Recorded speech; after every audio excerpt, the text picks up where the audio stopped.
Hello again. This is Stephanie. This is just an update to myself. Yesterday, I went and had my endoscopy. I was kind of nervous. I was a lot nervous, but it turned out that it wasn't near as bad as I thought. And I was kind of worried about being put under because last time when I was put under for the surgery, like I was freaking out and fighting it, and I really didn't want to go through that again. But this time it was like way better. I don't even remember falling asleep. And sorry, my nose itches. When I woke up, I had a. This is because I want to make this. I want to talk about this because I was afraid of having a sore throat and whatever. And I didn't. When I woke up, this is what happened. My throat was heavy because I had the numbing stuff in it. And I couldn't really feel myself swallowing, but the nurse said that I was. But every time I tried to swallow, I would choke myself, I guess, because I couldn't feel it. And that was really strange. But it didn't last that long.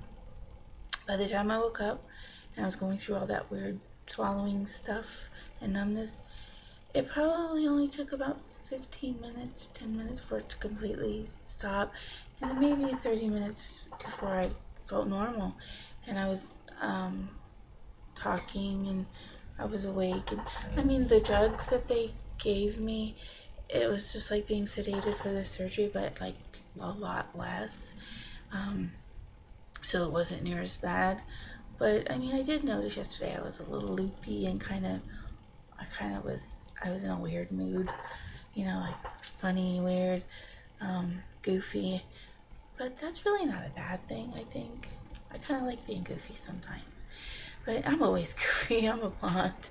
But anyways, the doctor went in and talked to my husband, I guess, when I was in recovery and showed him some pictures of my belly. And he said that what I had was a staple had come loose, and I guess it was moving around inside my pouch or whatever, and it was raised up, like, I don't know. My husband said it looked like it was raised up like that. What do I know? The picture that the doctor took before he removed it, and then he showed him a picture after it was removed, and it was a little red and irritated, I guess, from where he had removed it. But I'm thinking that might have been causing, some of my nausea and pain, and I don't know. But then he did say that was pretty much all that was wrong, so, which is a really good thing.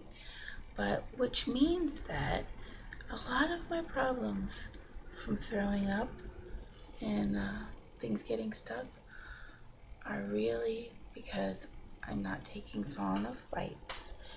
And maybe the food isn't soft enough. Maybe I'm not chewing it as much, and maybe I'm eating too fast, which there's no maybe about it. I'm sure I'm doing it all wrong.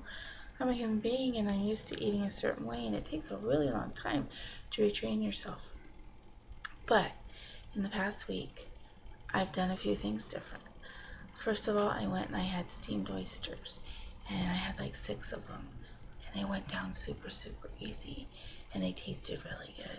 And I didn't even feel any bit of uncomfortableness or anything. And I didn't throw up, obviously. But I did notice I ate like 3 crackers, which totally filled me up, and I shouldn't have. Saltine crackers. But next time, I'm not going to eat the crackers, even though it tastes really good on a cracker with cocktail sauce and butter and a little salt and lemon. But anyway, they're good. But they are kind of gassy. So, but whatever. And then I made myself some refried beans out of just pinto beans from the can, and I ate those a couple times, and those went down really well. But of course, it's another gassy food. Everything that's, I don't know, there's always something that's going to happen to you. So I guess you got to take the good and the bad. But then my husband took me out to eat at a restaurant called BJ's Brew House, I think. Anyways, I live in Central Florida, and there's a BJ's super warehouse. But this is not what I'm talking about. I'm talking about BJ's restaurant. It's really good. They have really good food. Then they have this section where you can get like small bites, And so I was like, what can I eat? What can I eat? I don't want to get sick because I always get sick. And this was before the surgery. I'm sorry. It's before he took the staple out.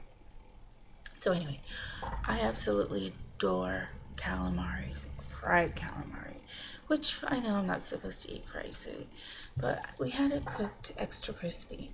And you know, it's the real kind with the tentacles, and I adore it.